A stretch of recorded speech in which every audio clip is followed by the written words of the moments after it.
안녕하십니까. 거꾸로 투자하는 쇼킹 부동산입니다. 추경호 경제부총리가 설날 기간 동안 놀라운 발언을 쏟아냈습니다.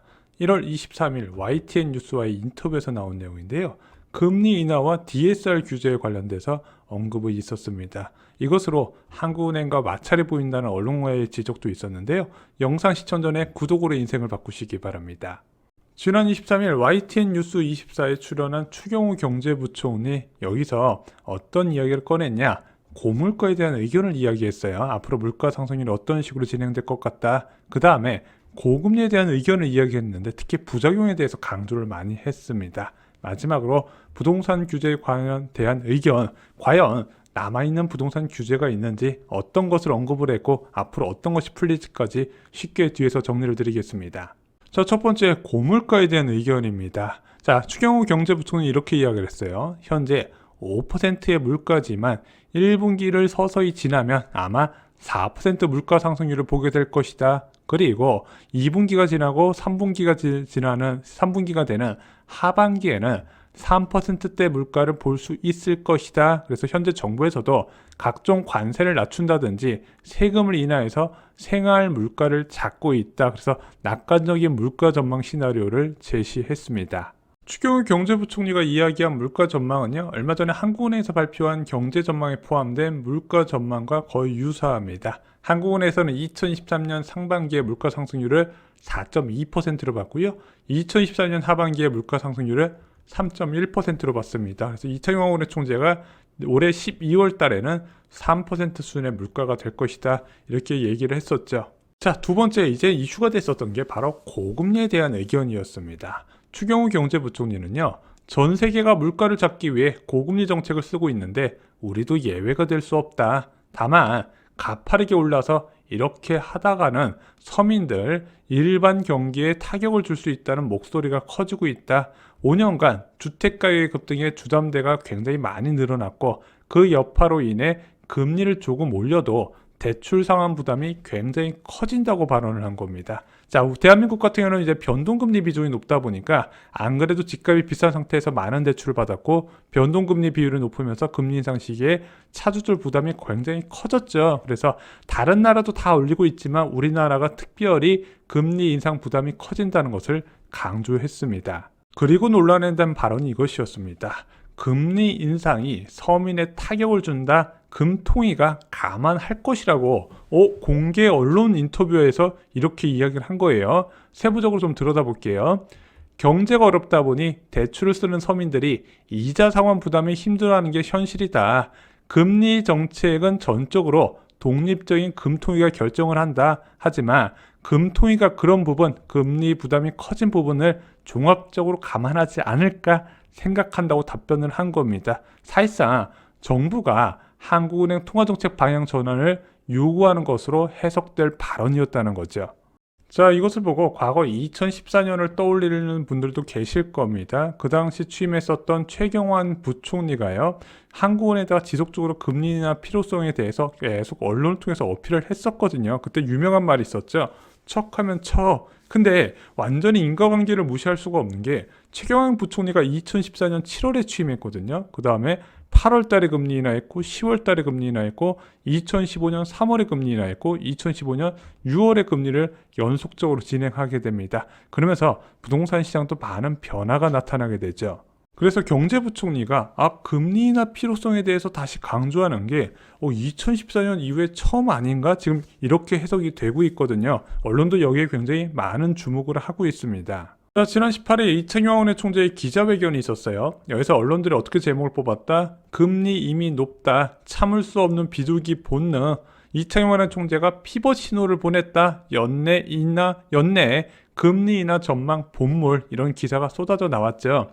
그때 이창용 은행 총재가 어떻게 이야기를 했냐면요.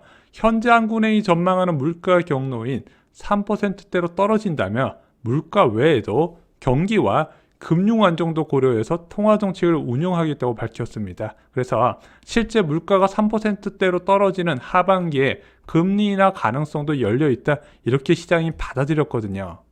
하지만 그 이후에 한국은행은 언론들의 보도에 불만을 드러냈습니다. 기준금리 인하 기대 불편한 한국은행 신호 안 줬는데 기사 내용을 좀 자세히 살펴볼게요. 한국은행 고위 관계자는 중요한 것은 최종금리의 수준과 그 최종금리가 얼마나 오랜 기간 유지될 것인지 여부라고 말을 했다. 최종금리의 유지 기간은 결국 물가가 목표에 얼마나 빠른 기간 내에 수렴할 것인지의 확신과 관계되어 있는데 물가 전망과 관련해서는 상당한 불확실성이 있다고 설명을 했어요. 그러면서 이런 불확실성이 있는데 단순하게 하반기 때 금리 인하를 확정적으로 언론 보도하는 것은 좀 불편하다는 이야기였죠. 자, 먼저 하반기 물가 전망 불확실성 두 가지는요. 먼저 지난번에도 말씀드렸지만 전기와 가스 요금 인상 계획입니다. 작년에도 많이 올라갔지만 올해는 더 많이 올릴 수밖에 없다는 거죠. 그래서 이창용 원의 총재도 한국의 인플레이션 둔화 속도가 주요국 대비 더딜 가능성이 있다. 왜냐면 다른 주요국은 이런 공공서비스 요금 중에서 에너지 관련 요금을 빨리빨리 올렸는데 대한민국은 늦게 올리니까 이것이 늦게까지 고물가가 오랜 기간 더 유지될 가능성이 있다는 거죠. 특히 아직 CPI에 1월 전기요금 인상도 반영이 안 됐잖아요. 그리고 이제 1분기 이후에 가스 요금을 다시 올릴 가능성도 있고 또 이것으로 끝이 아니라 추가적으로 전기요금, 가스요금 올라갈 것이고 그것이 다른 서비스 요금의 파급 효과도 봐야 된다는 게 한국은행의 입장입니다. 두 번째는요, 중국의 경제 재개 이슈입니다. 한 기사를 볼게요. 중국이 경제를 재개하면 889조 인플레이션 폭탄이 터진다는 보도였습니다. 노무라 증권에서 나온 보고서래요. 중국 가계가 889조 원 규모의 초과 저축을 보유하고 있다고 합니다. 왜 그러냐면은 코로나19 기간 동안 못 쓴 거예요. 그러면서 저축을 늘렸는데 이것이 보복 소비로 연결이 된다는 거죠. 그래서 중국이 생산을 재개함에 따라서 상품 수요를 자극해 인플레이션을 더욱 자극할 가능성이 높아졌다. 이것으로 침체 확률은 덜해지고 물가 상승 압력은 확대가 된다는 거죠. 그래서 한국은행 관계자는 아직 하반기 물가 안정을 이런 이유로 단언하기가 어렵다. 그래서 벌써 금리 인하 기대감을 한다는 것은 우리 입장에서는 불편하다. 이런 기사였습니다. 그래서 쇼킹부동산도 이런 변수들을 잘 감안하고 국제재 원자재 흐름도 잘 체크해서 영상을 제작하도록 하겠습니다. 자, 세 번째 내용은요. 부동산 규제 완화의 의견이었습니다. 몇 년간 지나치게 징벌적으로 규제했던 LTV, DTI를 현실에 맞게 조금씩 완화하고 있다. 그리고 이 과정에서도 DSR 규제는 일단은 유지할 것이라고 이야기를 했습니다. 자, 현재 적용된 대출 규제 두 가지 한번 살펴보겠습니다. 먼저 LTV 규제가 있죠. 비규제 지역은 70%, 규제 지역은 50%가 적용됩니다. LTV 어려운 내용 아니에요. 예를 들어 10억짜리 주택을 살 때 그 아파트가 규제 지역에 있으면 5억까지 대출해 준다는 뜻 50%니까요. 비규제 지역에 집을 사면은 10억짜리 아파트 7억까지 대출해 준다는 뜻입니다. 그 다음에 DSR 규제가 있죠. 1금융권은 40%가 적용되어 있고 2금융권은 50%가 적용되어 있습니다. 이것도 어려운 내용 아니에요. 2금융권 50% DSR 비율이면요. 내 소득의 절반까지 원리금과 이자를 납입할 수 있게 해주겠다. 1금융권 40%면 내 소득의 40%까지 원리금과 이자 납입으로 해주겠다는 얘기죠. 근데 추경호 경제부총리는 이번 발언에서 규제 지역의 LTV 비율을 추가로 완화할 가능성에 대해서 약간 흘린 것 같고요. 또 하나가 이 DSR 비율도요. 시장이 더 침체되면 이 DSR 비율도 조정하겠다고 발표한 것 같습니다. 자, 이 DSR 규제가 무서운 이유는요. 얘는 주택담보대출과 신용대출을 동시에 활용해서 주택 매수하는 것을 제한하기 위해 만들어졌어요. 어떤 식으로 제한을 한다? 주택담보대출은 원리금과 이자 상환 그대로 하니까 계산이 편한데 신용대출은 이자만 갚아나가잖아요. 그래서 이 신용대출 원금에 갚아나가진 않지만 DSR 계산 산정할 때 5년 만기를 적용해서 신용대출 원금 총에다가 5를 나눠서 그것을 DSR 산정 시기에 포함을 시켜버리는 겁니다. 그러면은 주택담보대출 한도가 확 줄어들어 버려요.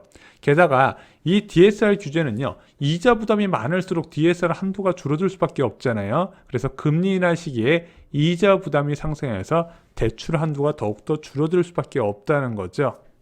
결론은 무리하게 내 집 마련한 사람들을 제한하게 만들어진 게 이 DSR입니다.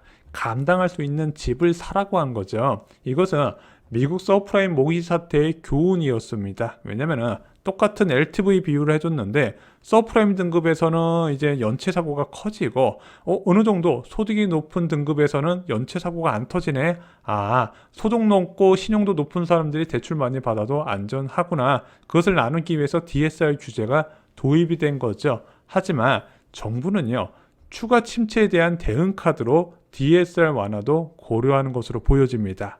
현재 남아있는 부동산 규제는 무엇이 있을까요? 먼저 강남 3구와 용산구 규제지역 해제가 있죠. 두 번째는 서울시에 존재하는 토지거래 허가구역입니다. 잠실적인 압구정 등이 지금 지정된 상황이고 아마 이번 4월 달에 재검토가 서울시에서 이루어질 것으로 보여져요.